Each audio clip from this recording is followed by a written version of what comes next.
د اشنغرۍ تاڼې په حدود مالګودام روډ باندې شوکماران د پیو په یو دکان باندې ورغلي دي او د دې دکان مالک یې د اصلې په نوک باندې رقمال کړی دی.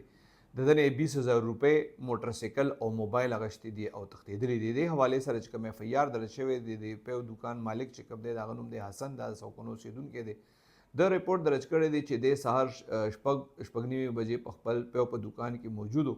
په موټرسایکل باندې دوه شوکماران رالل، د په ګن پوینټ باندې یرغمال کو. د ده نه یو موبایل اخیستی دی، د ده نه 20,000 روپۍ هم اخیستي دي او دی وایي زما دکان مخې ته چې کوم موټرسایکل ولاړ و هغه هم یوړو او هغې نه پس هغه وتښتېدل. بیا دې تللی د اشنغرۍ ته. د اشنغرۍ تاڼې پولیس د نامعلوم کسانو خلاف اف ای آر درج کړی دی او د هغې تلاشي شروع کړې دی. دا علاقه چې کوم دا د اشنغرۍ علاقه مطلب دا خو ډېر ګنجان آباد علاقه ده. دلته مطلب هر ټایم خلک روان را رواني. هغې نه باوجود د شوکماران دونه زړور چې مطلب داسې وقوع یې کړې ده او د هغې نه پس بیا تښتېدلي هم دي. الله دې وکړي چې پولیس خو اف ای آر درج کړی دی، الله دې وکړي چې پولیس لګي شي او دغه ملزمان ضرور ونیسي، ځکه چې دا پیو والا جز چې کوم دی دله ډېر غټ نقصان ورکړی دی.